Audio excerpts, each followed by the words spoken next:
ఎన్నికల సమయంలో ప్రస్తుత విద్యాశాఖ మంత్రి నారా లోకేష్ ఇచ్చినటువంటి హామీలను వెంటనే అమలు చేయాలని ప్రధానంగా అదేవిధంగా రాష్ట్రంలో నూతనంగా నిర్మించబడుతున్నటువంటి వైద్య కళాశాలను పూర్తిగా పీపీపీ మోడ్ నుంచి తొలగించి యథావిధిగా ప్రభుత్వం నిర్వహించాలని ప్రధాన డిమాండ్తో అయితే కనుక ఈరోజు ఏఎస్ఎఫ్ ఆధ్వర్యంలో భారీ నిరసన కార్యక్రమాన్ని చేపట్టడం జరుగుతుంది. బ్రదర్ చెప్పండి, ప్రధానమైన డిమాండ్లు ఏంటి? ఎన్నికల సమయంలో ప్రస్తుత విద్యాశాఖ మంత్రి ఇచ్చినటువంటి హామీల గురించి. ఈరోజు మేమేమి కొంతమ్మ కోరిక అడగడం లేదు, లేదా ఈ రాష్ట్ర ముఖ్యమంత్రి గారు కుమారుడు చెప్పని హామీలు అడగడం లేదు. నారా లోకేష్ గారు అప్పట్లో మేము అధికారంలో రావాలని చెప్పని సంకల్పంగా యువగళం పాదయాత్ర నిర్మించారు, యువగళం పాదయాత్ర చేశారు. ఈరోజు ఏఎస్ఎఫ్గా మేము రోజుతో సహా చెప్తా ఉన్నాం. తన యువగళం పాదయాత్రలో భాగంగా 186వ రోజు ఆగస్టు 16, 2023 సంవత్సరం ఏదైతే రాష్ట్రంలో భారీ మెజార్టీతో గెలిచాయని చెప్పినటువంటి తన సొంత మంగళగిరి నియోజకవర్గంలో హామీ ఇచ్చారు. నేను అధికారంలోకి వస్తే జీవో నెంబర్ 107 రద్దు చేస్తా, 108 రద్దు చేస్తా. అప్పటి జగన్ ప్రభుత్వం 50% సీట్లు అమ్ముకుంటా ఉంది, మేము వస్తే అమ్ముకోమని చెప్పారు. ఈరోజు వచ్చిన తర్వాత 50% సీట్లే కాదు, రాష్ట్రంలో పూర్తి స్థాయిలో పీపీపీ విధానంలో ఈరోజు ప్రైవేట్ వ్యక్తులకు అప్పచెప్తా ఉన్నారు. ఈరోజు కూడా మనం చూసాము. ఈరోజు పూర్తి స్థాయిలో పేపర్లు చూసుకుంటా ఉన్నా కూడా 50 ఎకరాలని 50,000కి, 100 ఎకరాలని ₹1,00,000 ఈరోజు లీజులకు ఇచ్చుకుంటూ ఈరోజు ప్రైవేట్ వ్యక్తులకి పబ్బం గడుపుతూ ఉన్నారు. ఓ పక్క చూసుకుంటే ఈరోజు పేపర్లో ఏమో చంద్రబాబు గారు అధికారంలోకి వస్తే మాత్రం ప్రైవేట్గా చేసినా కూడా ఈరోజు కళాశాలకి ఏమీ కాదని చెప్తా ఉన్నారు. మేము అడుగుతూ ఉన్నాం, ప్రైవేట్ వ్యక్తులు పెట్టుబడి పెట్టి సేవ చేస్తారా లేదా లాభం పొందుతారా చంద్రబాబు గారు అని చెప్పని ప్రశ్నిస్తూ ఉన్నాం.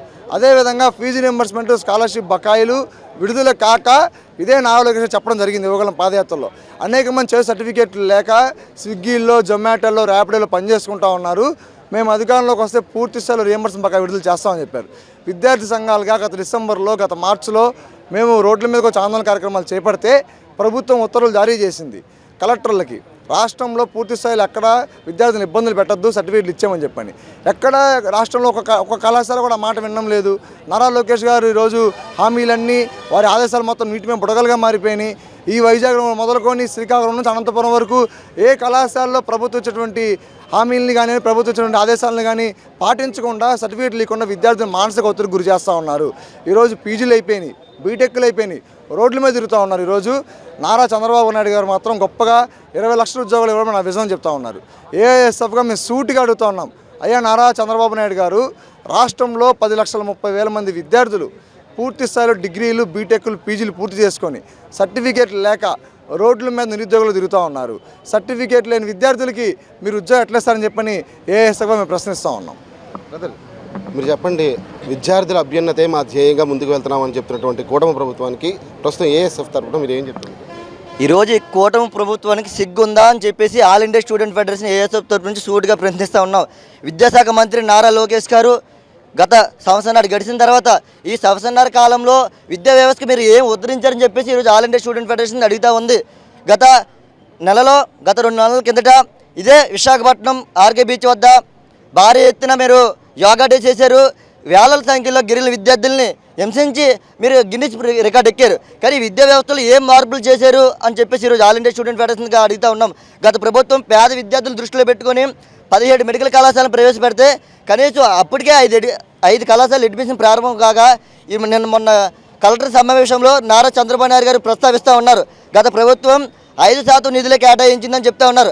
వాళ్ళు 5% నిధులు కేటాయించినప్పటికీ 5 మెడికల్ కళాశాలలు ప్రవేశపెట్టి అడ్మిషన్ ప్రారంభించారు. మహా అయితే ఇంకో 12 కళాశాలలు ఉన్నాయి. మహా అయితే మీకు ఇబ్బంది అయితే మరొక 5, 3, 4 ప్రవేశపెట్టి మీరు అడ్మిషన్ కంటిన్యూ అయ్యే విధంగా కొనసాగించాలి. కానీ పీపీపీ ప్యాటర్న్ ద్వారా మీరు ఉన్న 10 మెడికల్ కళాశాలలు ఏ విధంగా ప్రైవేట్ పరం చేస్తారని చెప్పేసి ఈరోజు ఆల్ ఇండియా స్టూడెంట్ ఫెడరేషన్ ఈరోజు విద్యాశాఖ మంత్రి నారా లోకేష్ గారిని అడుగుతా ఉన్నాం. విద్యార్థులు గత 2 సంవత్సరాల నుంచి ఈ రియంబర్స్మెంట్ లాగా అనేక ఇబ్బందులు పడుతూ ఉన్నారు. దాదాపు 6,400 కోట్ల బకాయిలు ఈరోజు బీటెక్, పీజీ, డిగ్రీ చదువుతున్న విద్యార్థులకి ఈరోజు సర్టిఫికేట్ లాగా ఇబ్బంది పడే పరిస్థితి కనబడుతుంది.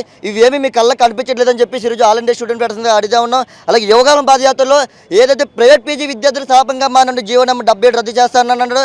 ఇప్పటి వరకు జీవో నెంబర్ 77 కోసం ఊసెత్తే పరిస్థితి లేదు. కేవలం ఈ కార్పొరేట్ విద్యా వ్యవస్థకి కొమ్ము కాయడానికి విద్యా వ్యవస్థ పనికొస్తామని తప్ప ఈరోజు విద్యాశాఖ మంత్రి నారా లోకేష్ గారు దేనికి పరిస్థితి లేదు.